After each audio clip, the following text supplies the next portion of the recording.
I mean, summer solstice is just a few days away, and as much as I'd love to see a good war pop off, as your big cousin, I feel like maybe I want to give you a hand.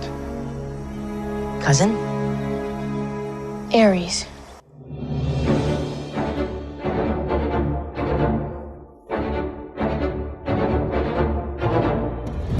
All the way from Providence, Rhode Island, welcome to the Percy Jackson Prophecy. It's a podcast dedicated to the Percy Jackson book series and show on Disney+. So let's hold fast and brave the storm.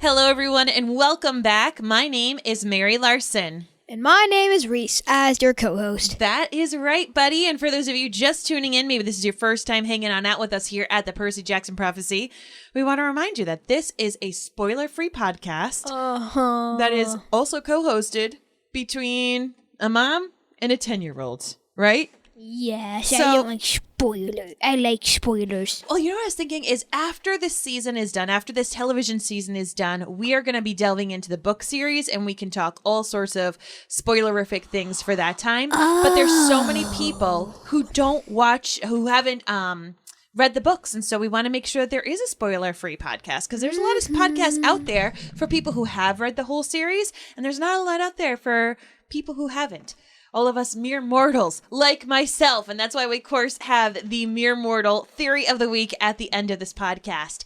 This episode was so incredibly fun. We heard from loads of people that said this podcast was really where the action started to get rolling. We're in the back half of the season, so there's tons to talk about. All right, let's get into the show.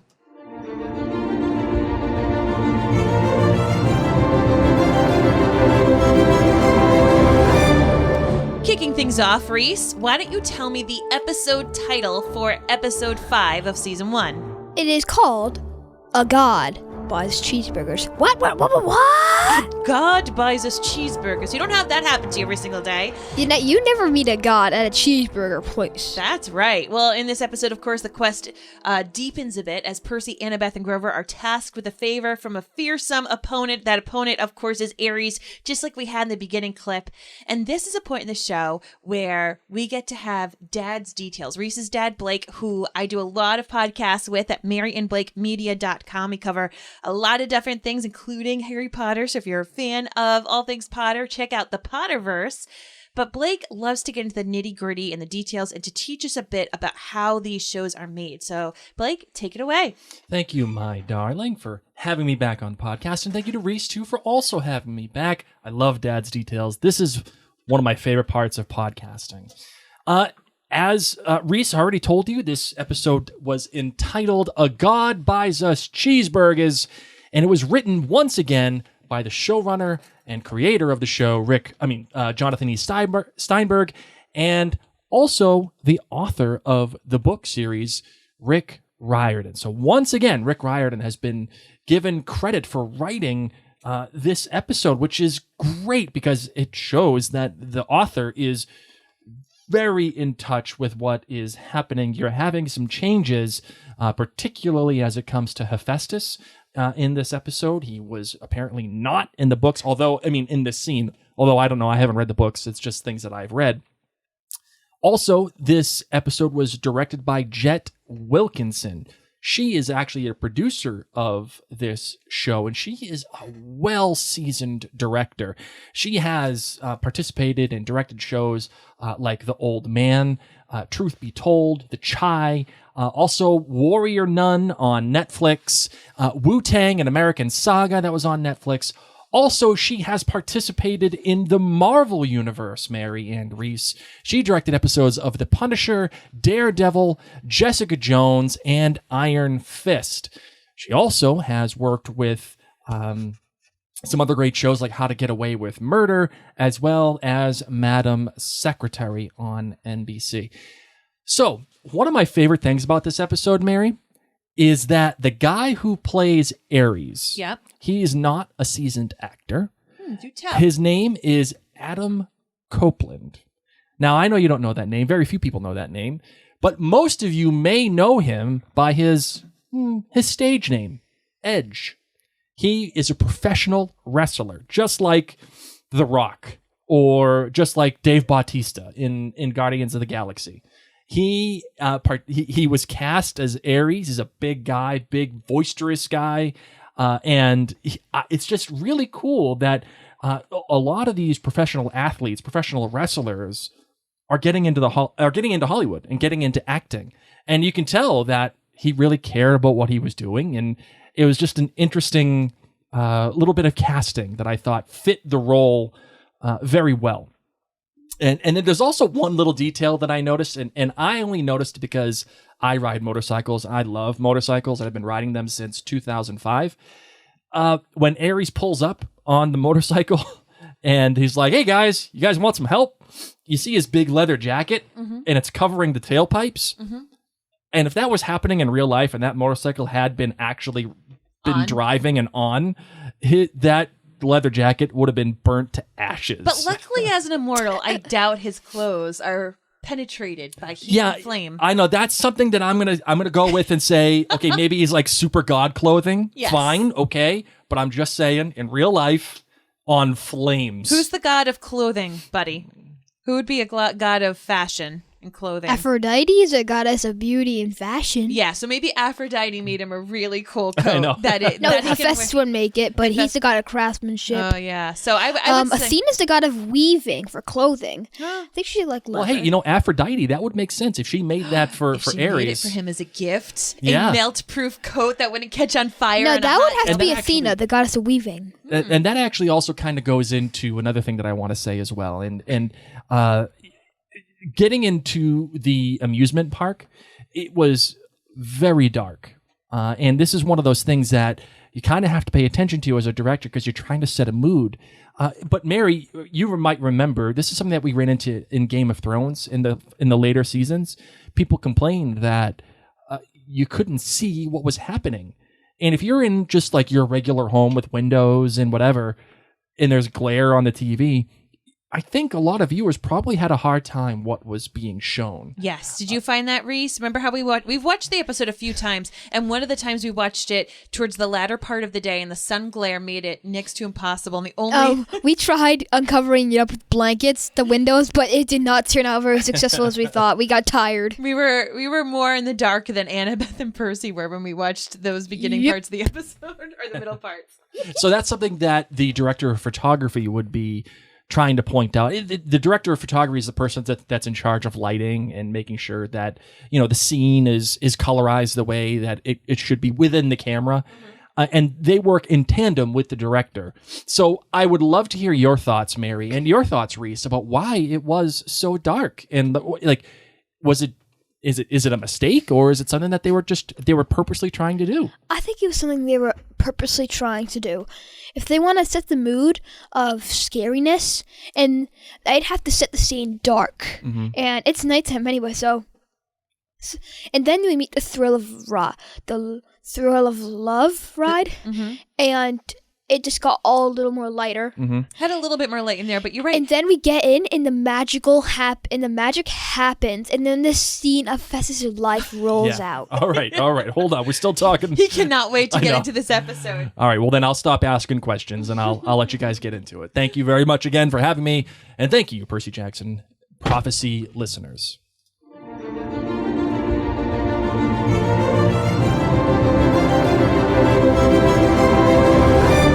It's time for the Trident ratings. We rate each episode on a scale of 1 to 5. 1 being the absolute worst, like being stuck in the dark in some amusement park. Hephaestus bill. And number 5 being able to eat unlimited cheeseburgers. Able of defeating God Ares. There you go, outwitting a god. I am giving this episode a whopping 4.9, near perfection. I loved this episode. You could really feel that things are starting to get rolling. They are moving continually through the country. We're meeting new gods. We're meeting Olympians. It's a lot of exciting stuff going on right now. So 4.9. Rhys, what would you rate this episode? 5. A 5. This is a good one for you then. All right, so it's time for our GBGs, our goods, our bads, and our greats. My good for this episode is when it actually is the clip that we played before when Ares was on his motorcycle and the trio were hiding behind the Jersey barrier, that concrete barrier, and they just kept popping their heads up. Up, no, we don't need anything. Goodbye. Nope. Okay, good. So long. And then they'd lower their heads. And he'd said, I don't think you're okay. Oh, no, we're sure. We're okay, sir. Thank you. Bye. And their little heads go back down. And then Ares like, are you sure? Because you're so behind schedule. Yes. And once he said that, they realized, okay, this person knows what we're doing. But I just thought it was so comical seeing their little heads top up. Nothing to see here. Goodbye. I loved it. The other thing that made me laugh out loud was, you wouldn't get this, Rhys, because I would. I don't know if you would. So when they go into the Tunnel of Love and we hear a song, what is love? I'll put it on don't for hurt me. Yeah. Don't hurt me no more. Let's see. And what happens is Percy says, oh, I feel like I know this song. I feel like I've heard it in my orthodontist's office. And it just made me laugh because I bet his orthodontist is my age and probably did have that song playing. My bad. Why is Percy suddenly not poisoned anymore? You're bad about you're That's my bad. Because listen, okay, once again, I haven't read the books. natural water can heal him. Okay, but it still isn't super clear to me because I know Annabeth and Grover were splashing the guy, splash, splash, splash, and It has to be naturally running water to heal him, as Annabeth said. okay, well, it needs to be a little bit more clear because he had power over the toilets, he had power over the fountain. So to me, water's water. And yes, Annabeth did say maybe it needs to be natural water, but it's not clear enough to me. Maybe that poison was a little strong, a little too strong for that kind of water. But all I'm telling you is it wasn't clear to me. So when Percy came out of the water and he's like, hey guys, how's it going? He gets a hug. I'm sitting here saying, don't you still have a boo-boo? Aren't you still sick? What's going on? He got a boob. He got injury. It's still there, but he's not poisoned anymore. That's good. Yeah, no, I took that he's not poisoned anymore. Just, I felt like it wasn't clearly enough explained for mere mortals like myself. And then my great for this episode is Annabeth's speech to Hephaestus when she's saying, Percy is different than the rest of us. He's better than that. And I want to be like that. I don't want to be like all of you. And Hephaestus says, some of us don't like this fighting either. So I just love that Annabeth is able to see that Percy is different. She's able to realize that the way that things have been overall is not the way that things need to continue. And that even a god like Hephaestus was able to change his mind. Rhys, what is your GBG for this episode? Annabeth's joke at the amusement park. Wow. Which Annabeth. joke? Maybe he finds them amusing? Wait. Joke? And Annabeth, I never thought... What is the joke?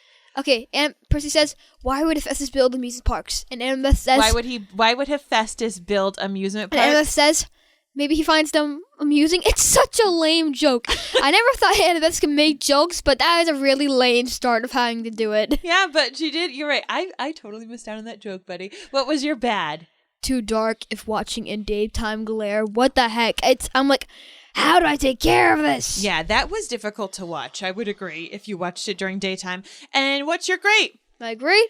We finally meet some Olympians. Woohoo! We're finally meeting some gods. So excited to meet some gods here. It is time, of course, to get into the show and to delve deep into it. Before we do, we want to thank our sponsor. D&D Adventure Club is a monthly subscription of Dungeons & Dragons adventures built for beginners. It has amazing stories written and designed for kids, families, and anyone interested in starting a game of D&D. A new adventure arrives in your mailbox every single month.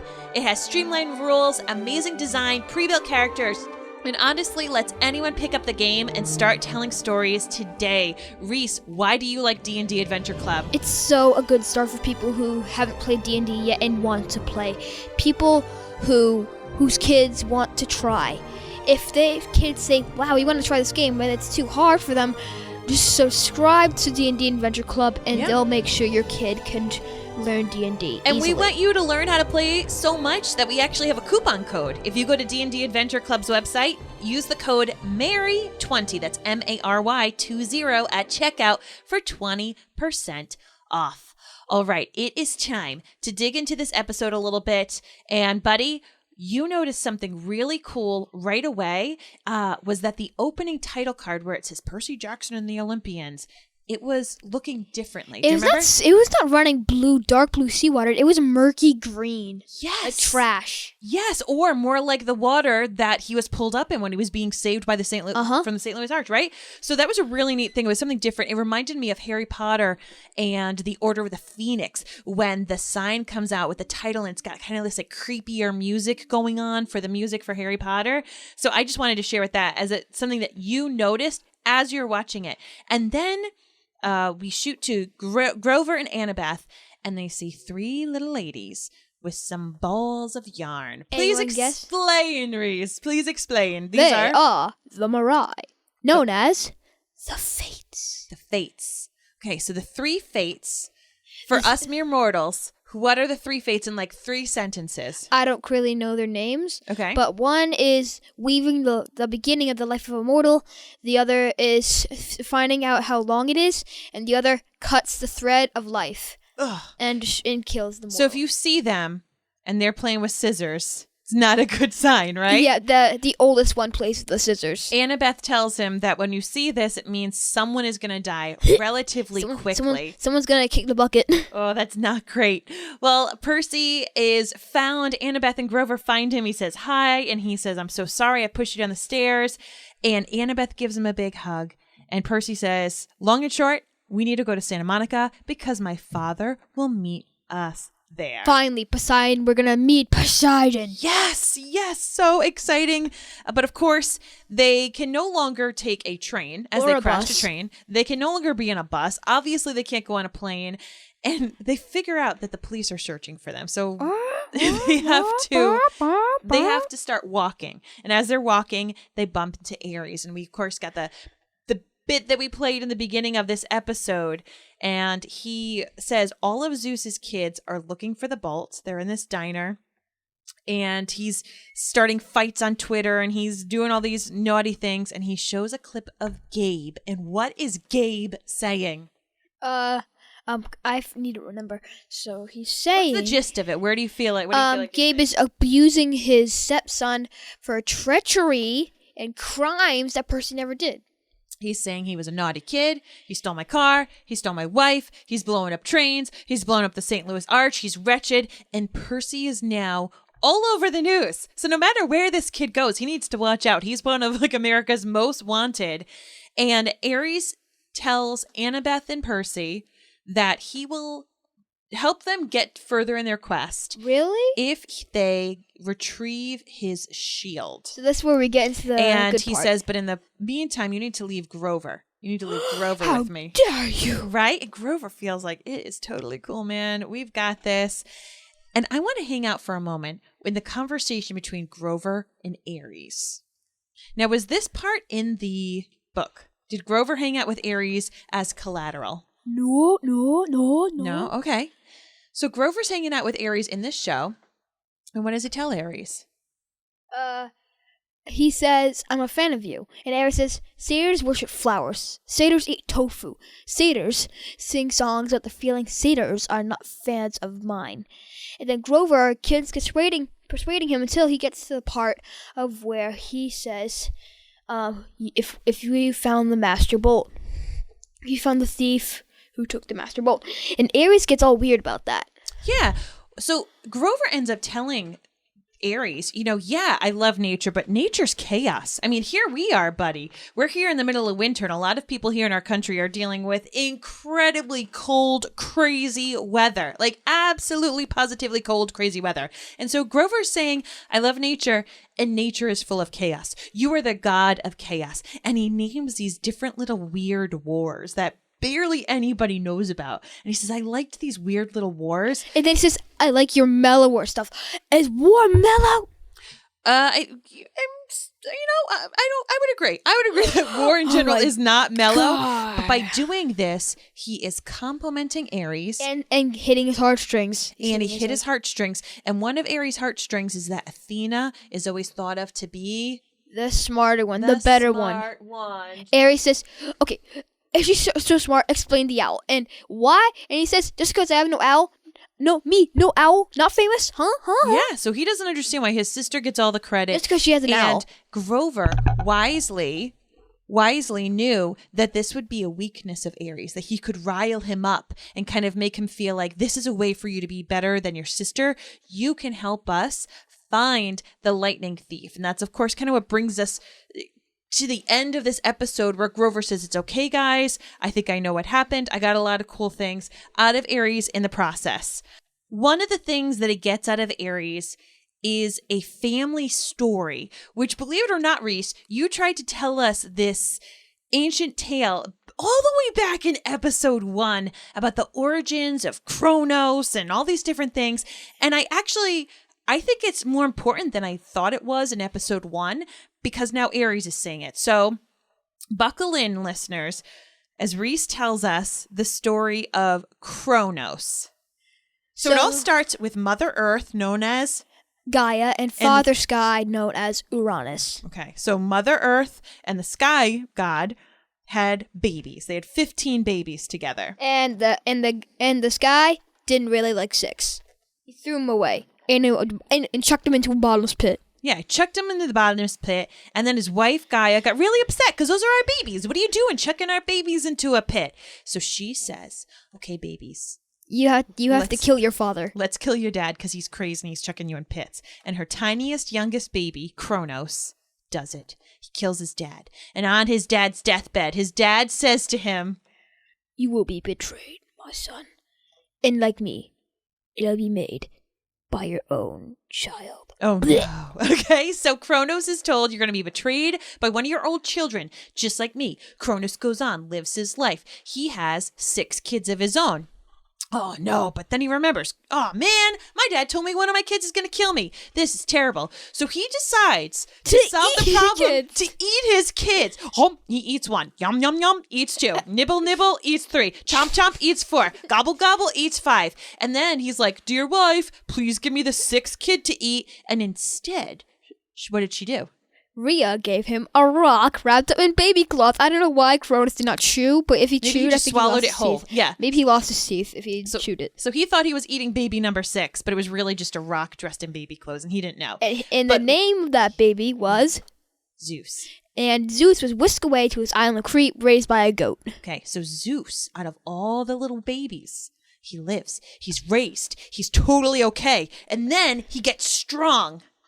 And he gets a job as a cupbearer for the king, and so he's his dad's cupbearer, and his dad has no idea that the guy filling up his cup every day is actually his son. And Zeus, what did he put in his cup one day? He mustard, wine, other herbs, and turd. And in the process, Kronos, he vomits up. Who does he vomit up?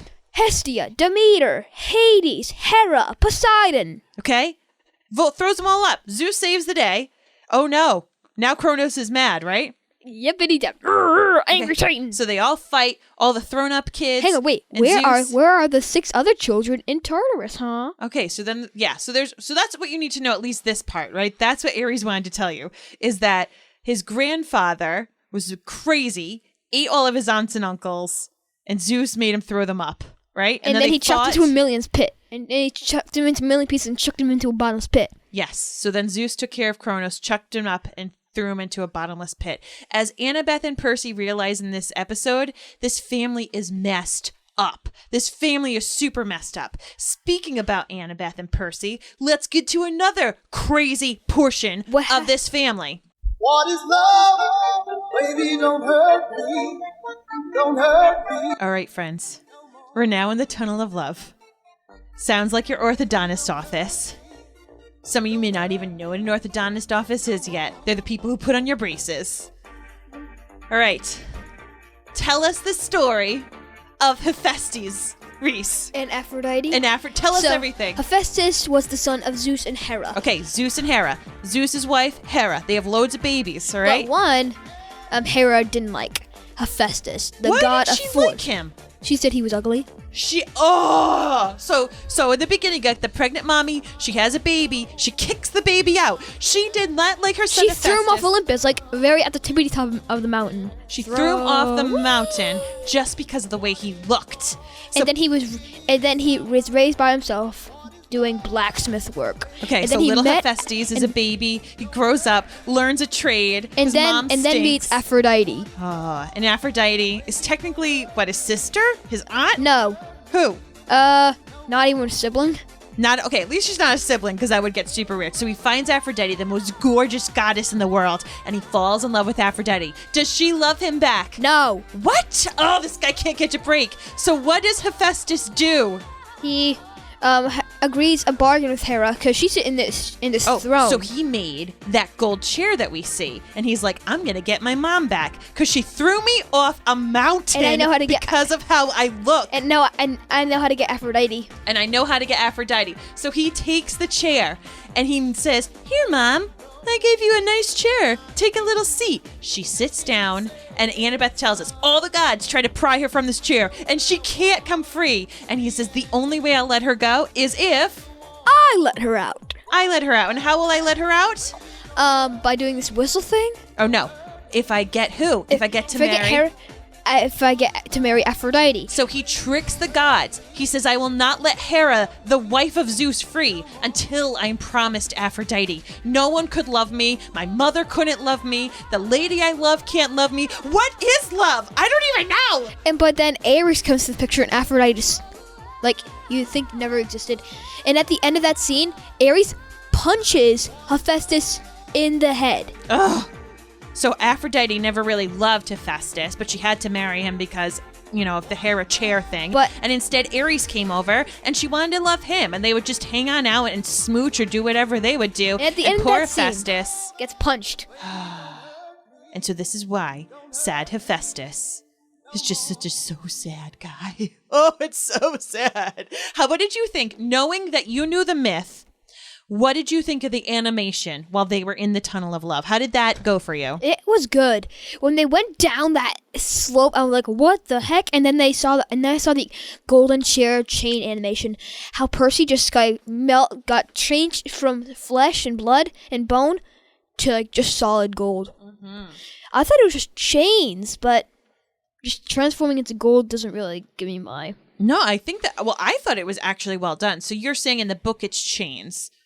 Or was it not clear in the book? Did you say you were changed? No, in the myth it's changed, but the book never had this. Oh, okay. Well, I thought it was brilliant how it was done. It was the CGI in this show. I'll be real with you, buddy. Oftentimes when there's a show and the target audience is of the younger variety, the CGI, the computer generated graphics, aren't actually great. And I will say in this show, I am continually blown away with how well done it is. The chair was a great example, as the gold was kind of encapsulating Percy so incredibly beautifully well.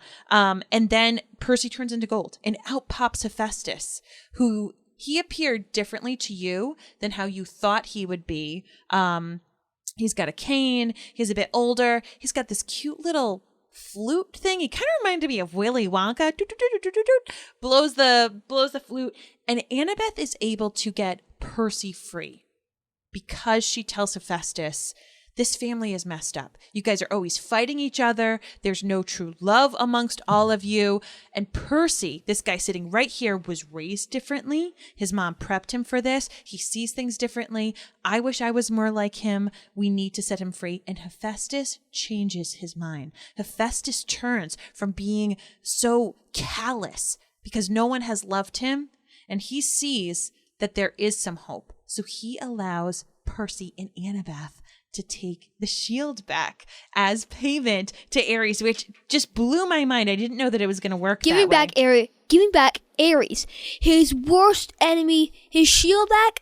I would say, you can get your kid out of there, but you're not getting the shield. Right? He might have changed his mind, but that's why I'm saying, like, what Annabeth said to Hephaestus was heart-melting. It was heart-melting. What a great word, especially because the gold somewhat melts away. It was definitely heartwarming and heartfelting. As Percy and Annabeth come back, Grover is talking to Ares about the winter solstice, and Ares is he's he's just upset. He says all the kids have to perform. Do you know anything about this? All my kids. Yeah, he hates kids. Ares hates kids, but he says everyone performs at the winter solstice. He absolutely hates it. And they then get inside. Ares gives them a ride. He gives them a ride inside this big truck. What did the truck say? Kindness International? Humane Zoo Transport. Okay, so Kindness International, Humane Zoo Transport. And Grover says, it smells. Can I please have a little paper towel? He is turned down, and Ares says this truck is on its way to the Lotus Casino in Vegas. And you meet where you're going to meet Hermes. Hermes. And once again, Hermes is the god of Travel, thieves, message, luck. mail, right? He had that package before. So he's the one that we saw who delivered And Medusa's head. who's his actor? Lin-Manuel Miranda. Right? Yeah. So good. And then after that, Hermes can get you to LA. It smells in there. We're going to see what ends up happening. Loads of animals. And we are on quite the amazing adventure. Well, Rhys, I got to thank you so much for helping us understand the fates a little bit more and understanding Kronos and how deep this family is messed up. And then, of course, the myth with Hephaestus and how tragically sad poor little Hephaestus is. All right, it is time for listener feedback.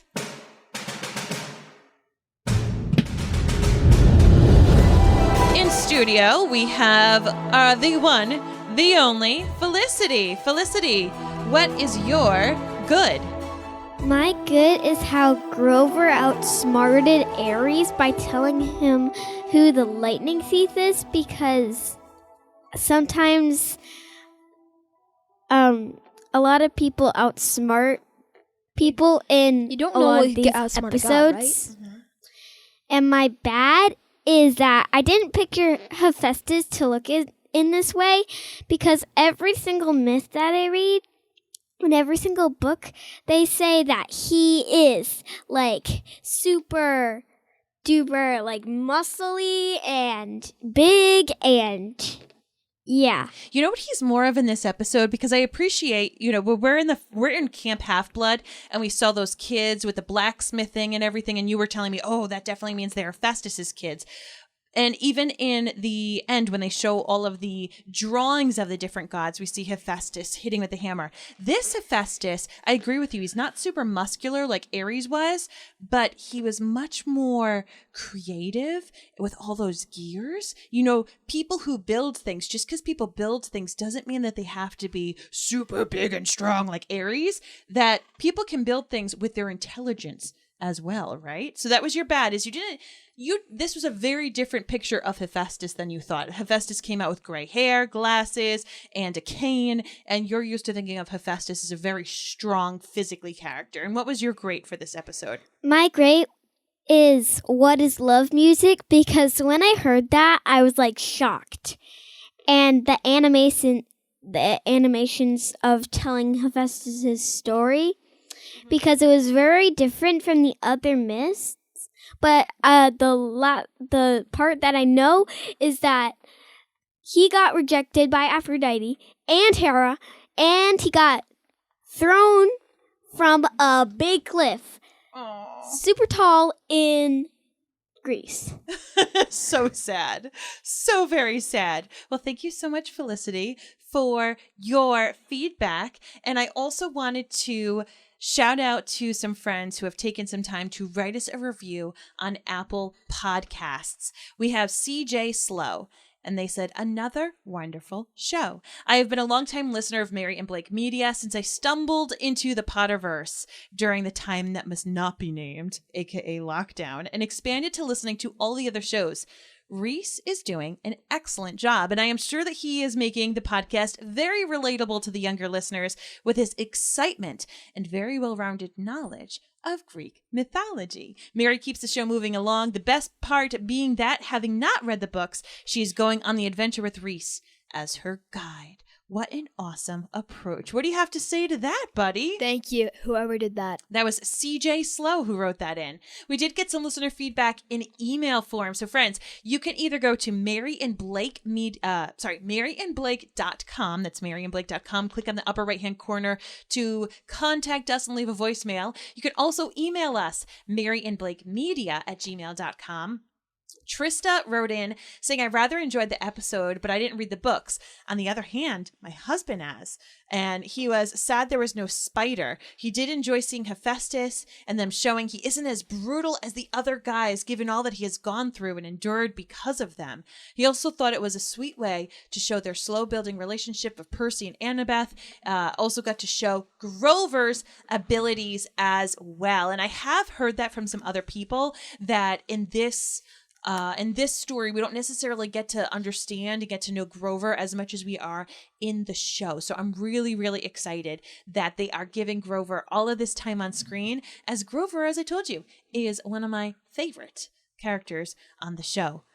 All right, my bud, it is time for the mere mortal theory of the week. What about everyone else's voice messages? Believe it or not, nobody left us a voicemail this week. No! Everybody, I'm kind of a little sad, and a little hurt by that. It's okay, you know. It's okay. Half of our country is frozen, buddy. Half of our country is frozen. If you have, I don't understand if you have no power out, but I'm still feeling kind of hurt. But if you have no power out, I understand. It's okay, buddy. Next week, let's get a voicemail, right? maryandblake.com. Yep. Click the upper right hand corner, contact us, and leave your voicemail there. All right, are you ready now for my mere mortal theory of the week? Yep. Okay. So, I already said in my last one that I think we're going to see Poseidon. I thought I was going to see him this episode. I didn't yet. But my mere mortal theory of the week is that since we're seeing Hermes, we're going to the Lotus Casino. My theory is that there's going to be singing and dancing next week. Episode 6. I'm here for it. I want it to be like a mini musical. We're on Disney Plus. Let's just do it. Let's just go all out and make it like Hamilton, but Percy Jackson style. But actually, there at Lowe's Casino, there's all sorts of stuff. Don't tell me. You can't tell me anything, man. Okay. It's my mere moral theory of the week. You can't spoil it unless you're ready to make me a demigod. So you know what you can say? So whenever we do a podcast, me and your dad, and I know the answer because I've read a book. So like, for example, when we do Outlander cast about Outlander, when Daddy says a theory, I just go, interesting. Very interesting. There you go. So each time I do a mere mortal theory of the week. Curious. Yes. Very curious. Perfect. Do that. That was even better. Curious. Very curious. All right, let's close out the show. Thank you for everybody who was listening to Harry Potter.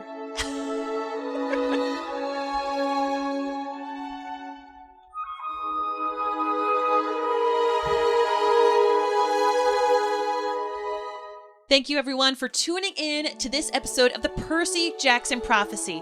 Now, sharing is caring when it comes to doing a podcast. It's honestly the best way that people learn about it. So if you know other friends who've have been watching this series, have read the books, we would greatly appreciate it if you let them know about the Percy Jackson Prophecy with myself and Rhys. And as Rhys pointed out, he would love a voicemail, right? Yes, I would. I would like to hear all your voices commenting on how we did in the episodes. Or no, how episode 6 is. That'll be the next episode, I right? like it. So after you watch episode 6, head on over to maryandblake.com, and there you can click in the upper right-hand corner to contact us and leave a voicemail. Well, until next time, Half-Bloods, I am Mary Larson. And I am Rhys. And hold fast and brave the storm. You're so dramatic.